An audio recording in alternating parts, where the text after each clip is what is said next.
কতটা পরিশ্রম রয়েছে? পরিশ্রম তো অবশ্যই, আমাদের পরিশ্রমটা একটু বেশি হয়, কেননা আমাদের সেরকম খড় কাটা মেশিন নেই বা ঘাস কুচানোর মেশিন নেই। আমাদের কি হচ্ছে যে আসসালামু আলাইকুম এভরিওয়ান, আপনারা দেখছেন Rami goat farm and agriculture YouTube channel. তো বন্ধুরা, আজকের আপনাদের একটা আলাদা জিনিস দেখাতে চলেছি। পিওর মানে পরিবেশে, আমাদের লোকাল পরিবেশে মানে একটা ধারণা রয়েছে যে বিদেশি ছাগল দিয়ে গোট ফার্মিং করা যায় না, তার নজির আপনাদের আজকে দেখাতে চলেছি। আমার একজন দাদা আজকের দৈর্ঘ্যত কয়েক বছর ধরে এই বিদেশি ছাগল দিয়ে ফার্মিং করে কিন্তু দাদা পরপর একটা ভালো জায়গা দাদা তৈরি করে নিয়েছে। তো আজকে সেই দাদার কাছ থেকে কিছু এই বিস্তারিত আপনাদের সঙ্গে শেয়ার করব। তো দাদা, আপনার পরিচয়? আমার পরিচয় অরূপ পণ্ডা, আমার বাড়ি চৌরঙ্গি। হাই স্কুল আছে যে সুন্দরবন জনকল্যাণ সংঘ, তার পাশ দিয়ে একটা চালের গোডাউন আছে।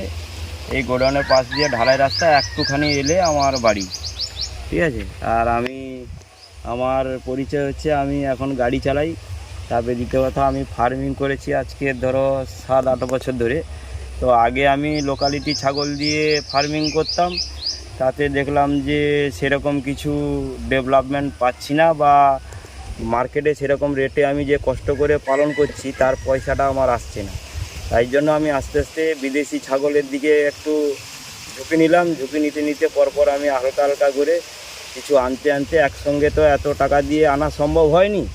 আমি কিছু কম করে একটা দুটো করে আমি এখন একটু বিদেশি ছাগলের দিকে আমি চলে গেছি। দেখলাম যে চাষ করে 2 বছর করছি আমি, করার পরে দেখলাম যে হ্যাঁ, একটা ছোট বাচ্চা 17-18 দিনের বাচ্চা আমি একটা ভালো রেটে বিক্রি করতে পারছি, বা বাচ্চার কোয়ালিটি সম্পূর্ণ আলাদা হচ্ছে।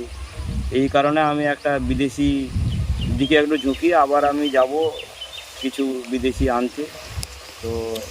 তো দাদার কাছ থেকে দাদা আপনাদের বিস্তারিত কিছু জানালো যে এরকমভাবে আস্তে আস্তে করে দাদা কিন্তু এই ছাগল ফার্মিংয়ের সঙ্গে যুক্ত হয়েছে। তো এখন দাদার কাছ থেকে জানবো যে দাদা প্রথম কত ছাগল দিয়ে ছাগল ফার্মিংটা শুরু করেছিল, ক পিস ছাগল দিয়ে? হ্যাঁ, আমি প্রথম শুরু করেছিলাম 5 পিস ছাগল দিয়ে। 5 পিস ছাগল দিয়ে আমার পরে হয়ে গেছিলো 30 পিস লোকালিটি হয়ে গেছিলো। তারপরে আমি ধীরে ধীরে লোকালিটি কিছু কমিয়ে এবারে বিদেশির দিকে গেলাম। তবে প্রথম আমি 5 পিস দিয়ে স্টার্টিং করেছিলাম। প্রথম তো বেশি করা যাবে না, কিন্তু এর সম্পর্কে একটা অভিজ্ঞতা দরকার, কিছু জানতে হবে। না জানলে তুমি প্রথম 20-30টা দিয়ে আরম্ভ করলে কিছু জানলে না কোন টাইমে কি খাওয়াতে হবে না খাওয়াতে হবে। এই জন্য আমি প্রথম নরেন্দ্রপুর থেকে ট্রেনিং নিয়েছিলাম, তারপর থেকে আমি 5টা দেশি ছাগল নিয়ে ফার্মিং শুরু করেছিলাম। তারপরে ধীরে ধীরে করতে এখন আমার ছাগলের অসুখ বেসুখ বা কৃমির ওষুধ কীরকম খাওয়াতে হবে কী বিষয় নিয়ে এখন আমার একটু আইডিয়া হওয়ার জন্য আমি একটু লোকালিটি ছেড়ে বিদেশির দিকে গেছি। তো আমি দেখছি দাদা আপনার পুরো বিদেশি ছাগলের পুরো প্রজেক্ট। একটা জিনিস কি, যে একটা আমাদের সমাজে একটা ধারণা আছে যে বিদেশি ছাগল দিয়ে ফার্মিং করলে এদের অসুখ বেসুখ হয় বা এদের মর্টালিটি হয়। তো সেই বিষয়ে কি বলবে, এদের রোগ জ্বালা কীরকম? না, বিদেশি ছাগল ফার্স্ট নিয়ে এলে একটা ওয়েদারের সেটিং ব্যাপার আছে। ওতে দেখা যায় ঠান্ডা লেগে যায়, ওতে ঠান্ডায় নিয়ে আসার সময় তো আমরা এদের নিয়ে আসতে হয় ধরো সুমো গাড়িতে বা কাঁচ ঘেরানো, যাতে হাওয়া বাতাস লাগে না। কিন্তু আমরা তো সেরকম পজিশানে যেতে পারিনি, এত টাকা দিয়ে তো সম্ভব নয়। এই কারণে আমরা টেনে ফেনে নিয়ে আসি, ওতে হাওয়া লেগে যায়। তবে একটা ওয়েদারের শ্যুটিংয়ের ব্যাপার থাকে, তার ফলে কখন জ্বর হতে পারে, কখন সর্দি আসতে পারে, কখন নাক দিয়ে বা চোখ দিয়ে জল ঠান্ডা লেগে যেতে পারে। এগুলো একটু ভয়ের কিছু কারণ নেই, এগুলো ঠিকঠাকভাবে ট্রিটমেন্ট করলে আশা করি। আমার তো নিয়ে এসে পাঁঠা 4 বার জ্বর হয়ে গেছিলো। তো ভালো সেরকমভাবে ঠিকঠাক আগে হচ্ছে বিদেশি রাখার আগে তার ফার্মিংটা ভালোভাবে রেডি করতে হবে, তারপরে তুমি বিদেশি নিয়ে এসে করা যেতে পারে। কিন্তু অসুখ বেসুখ হবে, ওটা নিয়ে ছাগল নিয়ে আসলে বাইরে থেকে ওয়েদার সেটিংয়ের ব্যাপার আছে, ও ঠান্ডা লাগা জ্বর কাশি এগুলো হবে। কিন্তু ওয়েদার শ্যুট হয়ে গেলে আর কোনো ভয়ের কিছু কারণ থাকবে না। এবারে তুমি যেরকম দেশি ছাগলের মতন রাখতে পারে, কিন্তু তার ট্রিটমেন্টটা আলাদা চাই, মাঠে ঘাটে বাঁধা যাবে না। দাদার কাছ থেকে শুনলেন, দাদা অ্যাকচুয়ালি জানালো দাদার কিন্তু আগে একটা পাঁঠা ছিল। ওই পাঁঠাগুলো মানে কিছুদিন মানে যেহেতু দাদার ফার্মিংটা আজকের 7-8 বছর ধরে চলছে, সত্যি দাদার যে এই বাচ্চার যে কোয়ালিটি, আপনাদের এই যে বাচ্চা, এত সুন্দর বাচ্চা, খুব কম দিনের বাচ্চা। তো দাদার ছাগলের মোটামুটি একটা কোয়ালিটি প্রথম আমি আপনাদের দেখাতে চাইছি, তারপর এই ছাগল রোগ জ্বালা সম্পর্কে বা এই ছাগলে কীরকম প্রফিট রয়েছে বা এই ছাগল পালন আপনারা কিভাবে শুরু করবেন ইত্যাদি কিন্তু আপনাদের আমি শোনাবো দাদার কাছ থেকে। তো এখন যাওয়া যাক কোয়ালিটির দিকে। এই যে দেখুন দাদা ভাইরা কত সুন্দর কোয়ালিটি। দাদা এই বাচ্চাটার বয়স কত রয়েছে? এর বয়স হয়েছে 2.5 মাস। কান দেখুন, বাচ্চার যে কোয়ালিটি খুব সুন্দর। 2.5 মাসের বাচ্চা, একবার দেখুন কান দেখেছেন, খুব সুন্দর, পিওর একদম বিদেশি। আর এই যে পাঁঠা রয়েছে, এই পাঁঠার বাচ্চা, এই পাঁঠাকেও আপনাদের দেখাবো। এই যে পাঁঠা রয়েছে, এই পাঁঠার বাচ্চা খুব সুন্দর সুন্দর কোয়ালিটি রয়েছে। এই যে মা ছাগলটা রয়েছে দাদা, এর বয়স কত? এর বয়স ধরো 1 বছর 1.5 বছর হয়েছে বয়স। 1.5 বছর হয়েছে। দেখেছেন বন্ধুরা, এখন দেখছেন একদম মানে সকাল, শুভে একদম সকাল, কিন্তু কিছু খেতে দেয়নি। দাদা সবে পরিষ্কার পরিচ্ছন্ন করে ছাগলগুলোকে বের করেছে, মানে এদেরকে এখনো কিছু টোটালি কিছু খেতে দেওয়া হয়নি, একদম খালি পেটে রয়েছে। সত্যি খুব পরিশ্রম, এবং দাদা খুব পরিশ্রম করে এই ছাগলগুলোকে আস্তে আস্তে আস্তে আস্তে গড়ে তুলছে। তো মোটামুটি কোয়ালিটিগুলো দেখলেন, আরও আপনাদের আমি দেখাচ্ছি। এই যে এদিকে দেখুন, খুব সুন্দর লাগছে কোয়ালিটিগুলো দেখে। এই যে বাচ্চাটা দাদা, এটার বয়স কত দিন? এটা তোমার ধরো 5 মাসে প্রেগনেন্ট হয়েছে।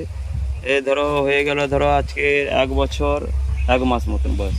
তো আপনাদের আমি আমার ফার্মের যখন ভিডিও শেয়ার করি, আমি বলি না যে আমি অ্যাকচুয়ালি ইউটিউব দেখে ছাগল ফার্মিংয়ে আসিনি, এই দাদার কন্টেস্টে বা দাদার দেখে কিন্তু আমি কিন্তু ছাগল পালনে এসেছি। যার জন্য আমি সবসময় বলি যে ব্ল্যাক বেঙ্গল ছাগল দিয়ে আমার মনসত্তা মানে আমার খুব একটা ভালো লাগে না, কারণ আমাদের গেজিং এরিয়া নেই।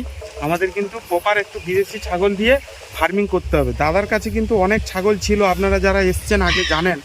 এই মুহূর্তে ছাগল কম রয়েছে, দাদা কিন্তু অনেকগুলো ছাগল বিক্রয় করে দিয়েছে। ওইদিকে যে বাচ্চাগুলো দেখছি দাদা, ওগুলো কত দিনের বাচ্চা? ওইটা আছে কালো যে বাচ্চাটা আছে, ওইটা ধরো তোমার 1.5 মাস বয়স। আর আরেকটা যে পাঁঠা বাচ্চা দেখছেন, এটা 2 মাসে পড়েছে। আর তার এই পাশে যেটা আছে, ওইটাও 2 মাসের কাছাকাছি মিডিলে। তো দাদার কাছ থেকে শুনলেন, ওই যে বাচ্চাগুলো খুব সুন্দর সুন্দর কোয়ালিটি রয়েছে, ওগুলো মোটামুটি 1-2 মাসের বাচ্চা রয়েছে। আর এদিকে যে ছাগলগুলো রয়েছে, এগুলো খুব সুন্দর। আমি বলছি দাদা, এদের গাভীন অবস্থায় এর ছাগলগুলো বাচ্চাগুলো সব দাদার বাড়ির বাচ্চা, তাই তো? এগুলো সব আমার বাড়ি। তো আমি বলছি এদের গাভীন অবস্থায় আপনি কিভাবে পরিচর্যা যাতে বাচ্চা খুব ভালো হয় বা বাচ্চার দুধ ভালো হয়, কিভাবে পরিচর্যা? এই বাচ্চা যখন গাভিন হয়ে যাবে, তখন গাভিন হলে কি হবে, এর মেন হচ্ছে একটা কৃমি ওষুধ। কৃমি ওষুধ ঠিকঠাক পার মাস যদি খাওয়ান, তাহলে কৃমি ওষুধ যদি না দেওয়া হয়, যে কৃমি যদি খেয়ে যায়, তাহলে বাচ্চা কোয়ালিটিফুল আসবে না। আর দ্বিতীয় কথা হচ্ছে, গাভিন অবস্থায় এদের খাবার আলাদা প্রোটিন জাতীয় খাবার দিতে হবে, যেরকম ভুট্টা, ছোলার খোসা, যেরকম যতটা দেওয়া যেতে পারে। কিন্তু গাভিন অবস্থায় এদের কিন্তু ছাগলের মেন খাবার হচ্ছে টাইম টু টাইম। ছাগল যে সারাদিন খাবে ওই রকম না, এর একটা টাইমের সিস্টেম আছে। পার ডে যদি তুমি একটা টাইমিং খাবার দেন, ধরো 9টার সময়, 9টা থেকে আমি 10টার মধ্যে খাবার দিই, তারপরে আমি বন্ধ রাখি, তারপরে আবার খাবার দিই আমি 12টা-1টার সময়, তারপরে থেকে আমার 3টা-4টা পর্যন্ত খাই। তারপরে কিন্তু ছাগলকে মেন একটা হচ্ছে কি, যে ওর টাইমিং সিস্টেম করতে হবে। সারাদিন ছাগলকে খেতে দিলে ওর তো পাতলা পায়খানা, অজীর্ণ, আগা বিভিন্ন। আর কৃমি এর মেন হচ্ছে ওষুধ, কৃমি ওষুধটা ঠিকঠাকভাবে চালিয়ে যেতে হবে, তবে ঠিক আছে। তো দাদার কাছ থেকে শুনলেন, দাদা অ্যাকচুয়ালি গাভীন অবস্থায় যেই জিনিসের উপর আপনাদের গুরুত্ব দিতে বললো, সেটা হলো যে কৃমি। এদের কৃমি কিন্তু দমন করতে হবে, এবং এদের কিছু থিওরি অনুযায়ী আপনাকে ছাগলগুলোকে খাওয়াতে হবে। তো মোটামুটি সারাদিনে দাদা বললো যে কিছু 3-4টে টাইম আপনাকে বের করতে হবে, বের করে অল্প অল্প আপনাকে খাওয়াতে হবে। খাইয়ে কিন্তু আস্তে আস্তে ছাগলগুলোকে আপনাকে বড় করতে হবে। আর যেটা মেন বিষয় দাদা, এদের আলাদাভাবে আপনাকে দুধ খাওয়াতে হয় কিনা এই বাচ্চা? না, মার যদি ঠিক মতন পরিচর্যা হয় বা খাবার দাবার ঠিক থাকে, বা একটু জল যাতে ছাগল বেশি খায়, সেই রকম চেষ্টা নিতে হবে। বাচ্চা হলে যত পরিমাণ ধাড়ি ছাগল, মা ছাগল জল খাবে, তাহলে তার দুধের কোয়ালিটি সেই রকম আসবে। এবং ছাগলটাকে বাচ্চা হলে ওকে প্রোটিন জাতীয় একটু খাবার দিতে হবে, যাতে ওর খাবারের ঘাটতি না হয়, সবসময় এনি টাইম যেন খাবার থাকে। সেইভাবে দেখে খাবার ঠিক মতন পরিচর্যা করলে দুধের কোনো সময় ঘাটতি হবে না। আর মেন হচ্ছে ওই খাওয়া দাওয়াটা ওর ঠিক রাখতে হবে। ঠিক রাখলে দুধের কোনো, আমার তো এই তো এত বাচ্চা হয়েছে, 2-3টে করে বাচ্চা হয়েছে, আমাকে কোনো দিন দুধ খাওয়াতে হয়নি, যেহেতু আমি খাওয়ার দিকটা, ওদের ট্রিটমেন্টের দিকটা আমি ঠিক রাখি। আর যাতে ওতে ছাগল যখন বাচ্চা হবে, তখন যেন জলটা কিভাবে খায় সেই চেষ্টা করতে হবে, না হলে দুধটা আসবে না। তো দাদা সত্যি বললো যে আপনারা হয়তো বিশ্বাস করবেন না, আপনারা দেখুন এই ছাগল কি দাদা, এটা কি একটা বাচ্চা এখন রয়েছে? এখন একটা বাচ্চা একটা রয়েছে, বাচ্চা তাও দুধ রয়েছে। খেয়ে পাচ্ছে। এই যে দুধ দেখুন, একটা ব্যাটে উপরন্ত দুধ জমে রয়েছে, দুধ খেয়ে মোটামুটি পাচ্ছে না। বাচ্চার প্রচুর বয়স পরিমাণে 2 দুধ মাস পাচ্ছে। 2.5 মাস হয়ে গেছে। বাচ্চার বয়স 2 মাস 2.5 মাস রয়েছে। হাইট দেখুন, সত্যি কোয়ালিটি পিওর বিদেশি ছাগল। আপনারা কেউ যদি বাচ্চা নিতে চান, আমাদের এই পরিবেশে দাদার তৈরি বাচ্চাগুলো সত্যি খুব সুন্দর লাগছে। এবং এই দাদার ফার্ম দেখেই কিন্তু আমি গোট ফার্মিংয়ে আসি বা গোট ফার্মিংয়ে অনুমুক্ত হই। তো দাদার কাছ থেকে কম বেশি সব কিছু শুনলেন আপনারা। আরেকটা যেটা জানবো দাদা, বছরে প্রায় কীরকম টাকার ছাগল বিক্রয় করেন না, সেটা দাদার কাছ থেকে জানবো। বছরে হচ্ছে কি দেখো, বছরে ছাগল থেকে একটা ভালো ইনকাম পেতে হলে তাহলে একটা 2-4টা নিয়ে নামলে হবে না। ম্যাক্সিমাম তোমাকে ভালো কোয়ালিটি বা ভালোভাবে একটা রেটে আসতে হলে বা ভালো ইনকাম করতে হলে তাহলে ম্যাক্সিমাম একটা 10 পিস থেকে 20 পিস ধাড়ি রাখতে হবে। তাহলে তোমার একটা পার মান্থ যে আমি একটা লাগবো, যে আমার একটা সময় বা আমার একটা ক্ষয় বা আমি যে ওর পিছনে সেবা করব, তাহলে আমার বছর গেলে দেখা যাবে একটা ভালো পজিশানে আমি চলে আসতে পারবো। কিন্তু 4-5টা নিয়ে নামলে হবে না কেন, এটা ঠিক নয়, তবে হবে। তবে বেশি তোমাকে রাখতে হবে, লোকালিটি চলবে না, বেশি তোমার ক্রসিং জাতীয় ছাগলটা বেশি রাখতে হবে। তাহলে তুমি একটা ভালো রেটের আশা থাকবে বা প্রত্যেক মাসে একটা তোমার ইনকামের রাস্তা বেরিয়ে আসবে। তবে তোমাকে 2-4 পিস নিয়ে রাখলে হবে না, ম্যাক্সিমাম একটা ধাড়ি 10 পিস রাখতে হবে। 10 পিস রাখলে একটা বছরে তোমার ম্যাক্সিমাম 2.5 থেকে 3 লাখ টাকা সুন্দরভাবে তোমার ইনকাম আসবে। তো দাদার কাছ থেকে শুনলেন, দাদার মোটামুটি এদিকে রয়েছে 4 পিস, এদিকে ধাড়ি রয়েছে আর ওইদিকে 2টো রয়েছে। এদিক ওদিক করে দাদার মোট 10টা মতন ধাড়ি রয়েছে। বাচ্চাগুলো সব এদিক ওদিক দৌড়াদৌড়ি করছে, আপনাদের দেখালাম, কম বেশি আপনারা জানলেন। আমি বলছি দাদা, এই গোট ফার্মিংয়ের সাথে সাথে আরও অন্য কিছু কাজ করলে নাকি গোট ফার্মিংটা খুব ভালোভাবে হয়, বা আপনার এই গোট ফার্মিংয়ের সাথে সাথে আর কি কাজ করা হয়? না, গোট ফার্মিংয়ের সঙ্গে সঙ্গে তুমি আরও একটা কাজ করতে পারেন। যদি তোমার সেরকম পুকুর থাকে তাহলে তুমি এই ধরো পাঙ্গাস বা রূপসা, এটা চাষ করলে কি হয়, এই যে ছাগলের পায়খানাটা পাঙ্গাস বা রূপসার খাবার হিসাবে ব্যবহার করা যেতে পারে। কীরকম না, এই পায়খানাটা যখন আমরা ধরো তাদের খামার থেকে বের করলাম, বের করে একটা পেপার দিয়ে রোদ্দুরেতে 3-4 দিন ওই পায়খানাটাকে ভালোভাবে পাতলা করে মিলিয়ে দিতে হবে। দিলে তাহলে ওই পায়খানাটা 3-4 দিনের মধ্যে ওর যে পেশাবের ওটা শুকনো হয়ে যাবে। তারপরে দেখা যাবে 5 কিলো যদি পায়খানা থাকে, ওর সঙ্গে 500 চিটা গুড় দিতে হবে। দিয়ে ওই পায়খানাটাকে ভালোভাবে পাইল করে নিয়ে আবার 1-2 দিন রোদে ফেলে দিলে তাহলে চিটাগুড়টা পায়খানার সঙ্গে বসে যাবে। তাহলে ওইটা তুমি যদি পাঙ্গাস রূপসার খাবার দাও, ওই খাবার এনাফ, কোনো আলাদা এক্সট্রার কোনো খাবার লাগবে না। তাহলে তোমার ছাগলের সঙ্গে সঙ্গে তোমার মাছেরও একটা ইনকাম চলে আসবে। তার সঙ্গে আরও যদি 20টা মুরগি রাখতে পারো, তাহলে দেখা যাবে ওই মুরগি কী হবে না, ওই যে ছাগল যে আমাদের গম খাচ্ছে, ভুট্টা কাটছে, ওটা তো সম্পূর্ণ পুরোটা হজম হচ্ছে না, ওইটা কিছু পায়খানার সঙ্গে বেরোচ্ছে। তাহলে ওর সঙ্গে কী হয়, 10-20টা মুরগি থাকলে ওই পায়খানার মধ্যে ওরা ঘোরাফেরা করবে, ওর খাবার খাবে, ওরা খেয়ে আবার তুমি 10টা মুরগির পিছনে ডিম পেলে ওখান থেকে আবার একটা ইনকাম আসবে। অনেক কিছু করা যেতে পারে, একটা জিনিস থেকে বহুত ইনকাম করা যেতে পারে। তো দাদা আপনাদের শোনালো যে পরিকল্পিতভাবে কিন্তু অনেক কিছু করা যেতে পারে। গোট ফার্মিংয়ের সঙ্গে সঙ্গে মাছ করা যেতে পারে এবং মুরগি করা যেতে পারে। তো আপনারা আস্তে আস্তে কম বেশি এগোবেন, এবং আমি দাদার মোবাইল নাম্বার আমি স্ক্রিনে দিয়ে রাখবো। আপনারা দাদার কাছ থেকে টুকিটাকি পরামর্শ নিতে পারেন, এবং হয়তো দাদার কাছ থেকে অনেক মাল পাবেন না। আপনারা খুব আর্জেন্ট থাকলে কল করবেন, না হলে অতিরিক্ত কল দিয়ে দাদাকে বিরক্তি করবেন না, কারণ দাদা এই ফার্মের পিছনে অনেক পরিশ্রম বা অনেক কাজ করে থাকে। তো মোটামুটি আপনাদের আশা করি কম বেশি সব কিছু জানাতে পারলাম। আশা করি আপনাদের সব কিছু আমি জানাতে পারলাম, ক্ষুদ্র আপনাদের আমি দাদার কাছ থেকে জেনে আপনাদের জানাতে পারলাম। এবং সবথেকে বড় জিনিস হচ্ছে যে দাদা যে এখন ফার্মিং করছে, দাদার ভবিষ্যৎ পরিকল্পনা কি, এই বিষয়ে কিন্তু দাদার কাছ থেকে জানবো। আমার ভবিষ্যৎ বলতে এই ফার্মিংটা আমি একটু বাড়াবো। আবার এই তো তোমার ঘর পর করছি, আবার আমার আসবে বিটেল আসবে, গুজরি আসবে, এই বৈশাখের 15 তারিখে ঢুকবে। তো আমার চিন্তা ভাবনা আছে যে বিদেশির উপরে আমি ফার্মটাকে আরও বাড়াতে চাই। এই কারণে আমি কিছু ছাগল আমার ছিল বেশি, আমার ছাগল অনেক ছিল, 15-16-17 পিস মতন ছিল। আমি ওই বিদেশি কিছু ছাগল আনবো বলে ওই কারণে আমি কিছু ছাগল ছেড়ে দিয়েছি। আর বৈশাখের 15 তারিখের দিকে আমি যাব, গিয়ে ওই বিটেল বা গুজরি বা সিরোহি, এই তিনখানা নিয়ে আসার আমার একটা পরিকল্পনা আছে। তবে আমি ফার্মের দিকে একটু নজর দিয়েছি, হইতে আমি ফার্মটা আবার তৈরি করব নতুন করে। আমি লোহার নেট ফেট দিয়ে একটা ফার্মিং যেরকম ব্যবস্থা করা যায় ওইভাবে, তবে একটা খড় কাটা মেশিন আমাকে নিয়ে আসতে হবে।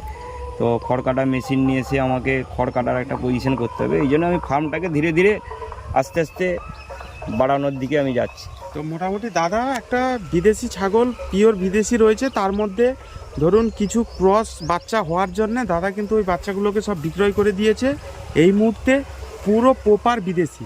ওই যে পাঁঠাটা আপনারা দেখলেন ওটা পুরো জিবলাততা রয়েছে, ঠিক আছে। ওই পাঁঠাটা দাদা নিয়ে এসছে, হাবড়া থেকে নিয়ে এসছে দাদা। আগে যে পাঁঠা ছিল ওটা বিদেশি ছিল, একটু ক্রস টাইপের ছিল। তো দাদা পুরো 100% বিট রাখতে চাইছে, মানে একটুও ক্রস থাকবে না। এদিকে সিরোহি রয়েছে, গুজরি রয়েছে, তারপরে এদিকে হরিয়ানা রয়েছে। দাদা পুরো 100% বিট আনার জন্য দাদার কিন্তু একটা খুব বড় মাপের পরিকল্পনা চলছে। আর সত্যি বলতে কি আমার ছাগল ফার্মিংয়ে আসা এই দাদার দেখে, দাদার কাছ থেকে আমি অনেক কিছু শিখেছি। আপনারাও শিখতে পারেন। হয়তো ভিডিও আমি দাদার কাছে করতে আসতে পারিনি ঠিক সময়ের অভাবে, বা দাদার সময় হয়ে ওঠে না। দাদা এই ছাগলের ফার্মিংয়ের সঙ্গে সঙ্গে দাদার গাড়ির কাজ রয়েছে, গাড়ি দাদার রয়েছে, এই জন্যে সময় উঠতে পারে না। আরও যদি আপনাদের বিস্তারিত কিছু জানার থাকে আমাকে কল করতে পারেন, বা দাদাকে কল করে আপনারা কিন্তু জানতে পারেন।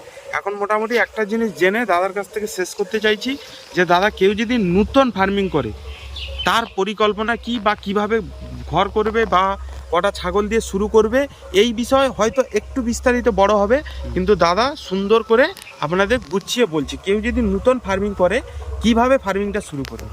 নতুন ফার্মিং যে কেউ করুক, আগে ছাগল সম্পর্কে অভিজ্ঞতা থাকতে হবে। যদিও প্রথম হয়তো অভিজ্ঞতা সেরকম আসবে না, তাহলে তোমাকে প্রথম ব্ল্যাক বেঙ্গল ছাগল দিয়ে তোমাকে শুরু করতে হবে। তবে প্রথম তুমি বেশি ছাগল দিয়ে করলেও হবে না, ধরো 2-4 পিস 5 পিস রেখে ওর সঙ্গে একটা ট্রিটমেন্ট করতে হবে, বা ট্রেনিংয়ের মাধ্যমে থাকতে হবে, বা ওর একটা পরামর্শ নিতে হবে, বা যারা ফার্মিং করেছে ওদের সঙ্গে একটু সংযুক্ত থাকতে হবে, ওদের ফোন করতে হবে। নতুন অবস্থায় তো ওটা ঠিক মতন বলা সম্ভব নয়। তো ওই সময়টা নতুন অবস্থায় বেশি ছাগল নিয়ে করলে হবে না, তবে তোমাকে লোকালিটি ছাগল নিয়ে ফার্মিং শুরু করতে হবে। বিদেশি নিয়ে প্রথম নামলে কিন্তু পারবেন না, কেননা লোকালিটি ছাগল নিয়ে আপনাকে প্রথম ফার্মিং স্টার্ট করতে হবে। এবং ফার্মিং তোমাকে করতে হবে ওই ছাগলের ছাগল রাখতে হলে ছাগলের একটা মেন হচ্ছে কি ওর পেশাবটা। ওই পেশাব যেন ছাগলের গায়ে না লাগে। আমরা কি হচ্ছে লোকালিটি কিভাবে রাখছি, নিচে খড় পেতে দিচ্ছি, মেজের উপরে রাখছি, তাতে ওতে কি হচ্ছে পেশাবটা ওর গায়ে বেশি থাকছে। যখন খড়ের উপরে পেশাব করছে তাহলে খড়টা এনি টাইম ভিজা থাকছে, তাহলে ওর ফলে কী হচ্ছে ছাগলের সর্দি আসছে বা জ্বর হচ্ছে, অ্যামোনিয়া গ্যাস সৃষ্টি হচ্ছে, ওখান থেকে ছাগলের বিভিন্ন রকম রোগ বেসুখ আসতে হচ্ছে। এর থেকে কী হবে 3 ফুট কি 4 ফুট এইরকম একটা হাইট করে আপনি একটা মাচা করে দিলেন, তাহলে ওর উপরে কি হচ্ছে পেশাব করলে ও পেশাবটা নিচে পড়ে যাচ্ছে, তাহলে আমি কি হচ্ছে পায়খানাটাও নিচে পড়ে যাচ্ছে, তাহলে ছাগলের সেরকম কোনো অসুবিধা হচ্ছে না, তাহলে ছাগলের রোগ বেশি কম হবে। আর মেন হচ্ছে ট্রিটমেন্ট যেটা হচ্ছে সেটা হচ্ছে কৃমি। ছাগল যাই ট্রিটমেন্ট করুন, যা করুন, বা ভিটামিন ধরো আজকের খাওয়াতে পারলেন না, আমি 2 দিন পরে সময় করে খাওয়াবো, সেটা ঠিক আছে, কিন্তু কৃমির ডেট মিস করা যাবে না। কৃমি ওষুধ যদি ঠিক মতন না চার্জ করেন তাহলে ছাগলের বিভিন্ন রকম যা খাওয়াবেন ও গ্যাস হবে, পেট ফাঁপা হবে, পাতলা পায়খানা হবে, অবজীর্ণ পায়খানা হবে, তা থেকে বিভিন্ন রকম রোগ সৃষ্টি হবে। কৃমি কি দাদা প্রতি মাসে একবার করে খাওয়াতে হবে? আমাদের যেটা নিয়ম যে প্রত্যেক মাসে আমাদের কৃমি ওষুধ চার্জ করতে হয়। প্রত্যেক মাসে দিলে কি হয় ওই কৃমিটা আর জাত হবে না। আর কৃমি ওষুধটা প্রত্যেক মাসে খাইয়ে রাখলে তাহলে কি হয় ছাগলের কোয়ালিটি ফুল আলাদা আসবে, ছাগলের একটা খাবার চাহিদা থাকবে, ছাগল দেখতে ভালো লাগবে, সৌন্দর্য আসবে, আপনি যা খাওয়াবেন ছাগলের একটা ফুলফিল কোয়ালিটি আসবে। তো প্রকৃত খামারি দাদা আপনাদের কিন্তু মানে গোট ফার্মিংয়ের সঙ্গে জুড়তে চাইলেও দাদা আপনাদের কোনোভাবে কিন্তু লস করতে চাইছে না। কারণ বৃক্ষ তোমার নাম কি ফলে পরিচয়। একটা জিনিস হচ্ছে আপনারা প্রথম দেশি দিয়ে শুরু করুন, তার সঙ্গে দাদা যেটা বললো 1-2টা ক্রস ছাগল দিয়ে আস্তে আস্তে ফার্মিং করুন। দাদাও একসময় ক্রস দিয়ে করেছে, এখন পিওর বিদেশি করে দিয়েছে। আমিও আস্তে আস্তে করছি, কিন্তু দাদার এখন পিওর বিদেশি হয়ে গেছে। তো দাদা মোটামুটি কম বেশি শোনালো, আর যেটা নূতন কিভাবে শুরু করতে হবে সেটাও জানালো। ঘরটার বিষয়ে আপনাদের কম বেশি ধারণা হলো। আর দাদার কাছ থেকে এখন গোপন কিছু টিপ জানতে চাইছি, দাদা কিভাবে এদেরকে ধরো জল খাওয়ালে জলটা এরা বেশি খাবে, বা কিভাবে এদের রাখলে একটু অসুখ বিসুখ কম হবে, বা গায়ের গ্লেজটা যেভাবে আপনার যেভাবে সাইন থাকছে, ছাগলের গায়ের একটা গ্লেজ থাকছে, এগুলো সত্যি অন্য খামারে আমি গেছি, অনেক খামারে ভিডিও করেছি, এরকম গ্লেজ আমি পাইনি। তো এগুলোর কিছু টিপস আপনাদের কিন্তু দিতে চাইছে দাদা, কিভাবে তাই ছাগল মোটা তাজা বা সৌন্দর্য রাখতে হলে মেন হচ্ছে ছাগলকে টাইম টু টাইম খাবার দিতে হবে। ছাগলকে কোনো সময় বেশি জল জাতীয় খাবার দেওয়া যাবে না। জল জাতীয় খাবার দিলে কি হয়, ওই যখন ওইদের জলের ঘাটতিটা পেটের ভিতরে মিশে যাচ্ছে বা প্রয়োজন মিটে যাচ্ছে, তারপরে যখন আবার জল খাওয়াচ্ছেন, তাহলে ওই খাবারটা অবজিন হয়ে বেশি পাতলা পায়খানা করবে। ছাগলকে সবসময় বেশিরভাগ শুকনো জাতীয় খাবার দিতে হবে। যে তুমি যদি খড় খাওয়ালেন, ওতে কী হয়, পায়খানা কোনো সময় পাতলা করবে না, ওটা পায়খানা সবসময় ঠিক থাকে। মানে দাদা যেটা বলতে চাইছে হুম। সেটা সায়েন্স মেনে বা ট্রেনিং মেনে, যে কিছু পার্সেন্ট শুকনো খাবার দিতে হবে এবং কিছু পার্সেন্ট ভেজা খাবার দিতে হবে। হুম। খুব সুন্দর লাগছে।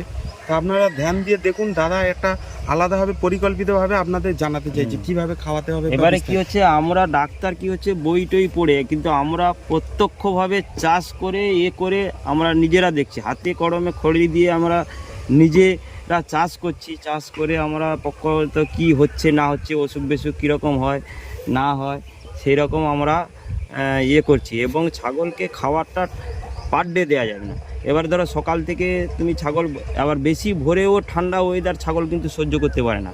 ছাগল বের করতে হবে 8টা-9টার দিকে, তাহলে ছাগলের কোনো দিন সর্দি কাশি ঠান্ডা লাগা ভাব আসবে না। দ্বিতীয় হচ্ছে ছাগলকে প্রথম টাইম টু টাইম খাবার দিতে হবে। ধরো তুমি একটা পজিশন করলে সকালে 9টার দিকে খাবার দিলে, ওকে সেই খাবারটা হজম করা বা পরিপাক করার জন্য 2 ঘন্টা টাইম দিতে হবে। ওই 2 ঘন্টার পরে আবার আপনি খাবার দিলেন, ঘাস দেন। আর যত কাঁচা খাবার বা গাছের পাতা দিতে পারবেন, তত ছাগলের ডেভেলপ ভালো আসবে। আর দ্বিতীয় কথা হচ্ছে ওই যে চিটাগুড়টা জলের সঙ্গে খাওয়ালে ছাগলের কোনো দিন শরীরে গ্যাস আসবে না, পেশাবে গ্যাস আসবে না, বা ছাগলের গায়ের কোয়ালিটি আলাদা থাকবে। আর দ্বিতীয় কথা হচ্ছে ছাগলকে সবসময় কাঁচা ঘাস দিলে হবে না, ওর সঙ্গে কিছু দানাদার খাবার দিতে হবে। দানাদার খাবার যত ছাগলকে দেওয়া যাবে, তাহলে ছাগলের সেরকম কোয়ালিটিফুল আসবে বা সেরকম আসবে। তবে সম্পূর্ণটা পরিমাপের উপরে, যে বেশি খাচ্ছে আমাকে বেশি দিতে হবে, একটা পার ডে নিয়মের ভিতরে থাকতে হবে। ওর বাইরে গেলে পাতলা পায়খানা বিভিন্ন রকম অসুখ বিসুখ আসবে, কিন্তু এটা নিয়মের মধ্যে আপনাকে খাবার দিতে হবে, নিয়মের মধ্যে পরিচর্যা করতে হবে, নিয়মের মধ্যে রাখতে হবে। তারপরে মেন হচ্ছে ওর আরও একটা অসুখ হচ্ছে কি, ওর পেচ্ছাপ কোনো মতে ওর গায়ে লাগানো যাবে না। ওকে পাটা সিস্টেম রাখুন বা মাচা করে রাখুন, তাতে ঠিক আছে, কিন্তু পেচ্ছাপটা ওর গায়ে কোনো সময় লাগানো যাবে না। বা দ্বিতীয় কথা হচ্ছে ওর খাবার দাবারটা একটু নজর রাখতে হবে, যাতে একটু ভালো মতন সবুজ ঘাস খায় বা একটু পাতা খাওয়ানো যায়, তাহলে ছাগলের কোয়ালিটি ফুল বা আলাদা আসবে। আর ছাগল যাতে দাদা এদের কি চান করাতে হয়, কতদিন অন্তর চান করেন? এবারে দেখতে হবে ওয়েদারের পড়তে, এই যে ধরো আমাদের গরমকালে কী হয়, 1 সপ্তাহ অন্তর আমাদের চান করাতে হয়। আর একটু শীত পড়লে দেখতে হবে যে কোন সময় একটু ঠান্ডা বেশি থাকলে, তাহলে একটা জিনিস হচ্ছে কি, শীতের সময় উষ্ণ গরম জল করে চান করাতে হয়। চান করার পরে ভালো করে পরিষ্কার করে গা হাত মুছে দিলে, বা একটু কানে টানে সরষা তেল একটু ভালো করে মালিশ করে দিলে, তাহলে যদি কোনো কারণে ঠান্ডা লেগে যায়, তাহলে ওই ঠান্ডা লেগার ভাবটা থাকবে না। কিন্তু ওদের চান করাতে হবে। চান না করালে ওদের শরীর গরম হবে, বিভিন্ন রকম রক্ত পেচ্ছাপ হবে, শরীর গরমের কারণে রক্ত পেচ্ছাপ হবে, বিভিন্ন রকম হবে। চান ওদের করাতে হবে, চান না করালে হবে না, চান ওদের করাতে হবে প্রত্যেক সপ্তাহে একবার করে। তো সত্যি অ্যাকচুয়ালি মানে আমাদের এরকম একটা গ্রাম্য পরিবেশে দাদা এই বিদেশি ছাগল দিয়ে এত সুন্দর কোয়ালিটি ছাগলের, আপনারা দেখলে নিজে থেকেই বুঝতে পারবেন এত সুন্দর কোয়ালিটি করেছে। এর পিছনে দাদা কতটা পরিশ্রম রয়েছে? পরিশ্রম তো অবশ্যই, আমাদের পরিশ্রমটা একটু বেশি হয়, কেননা আমাদের সেরকম খড় কাটা মেশিন নেই বা ঘাস কুচানোর মেশিন নেই। আমাদের কি হচ্ছে যে আমাদের হাতে করতে হয় সব কিছু, তাতে আমাদের একটু পরিশ্রমটা বেশি হয়। যারা এই পজিশন মাপে ধরো ঘাস কাটা মেশিন কিনেছে করেছে, তাদের পরিশ্রম কিন্তু অনেক কম।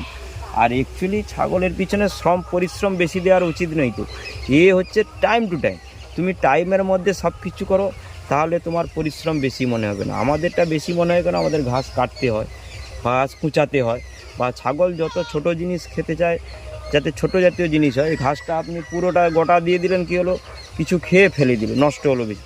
কিন্তু কুচিয়ে দিলে কি হয়, তাহলে ঘাসটা খায় ভালো। এতে ছোট জিনিস দিতে হয়, ছোট জিনিস দিলে ওদের সুবিধা। হ্যাঁ, তো দাদার কাছ থেকে মোটামুটি সমস্ত কিছু বিষয়ে জানলাম।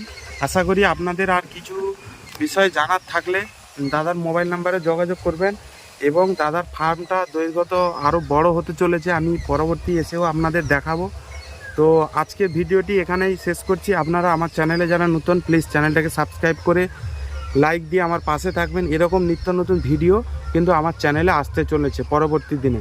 জয় হিন্দ বন্ধুরা, ভালো থাকুন সবাই।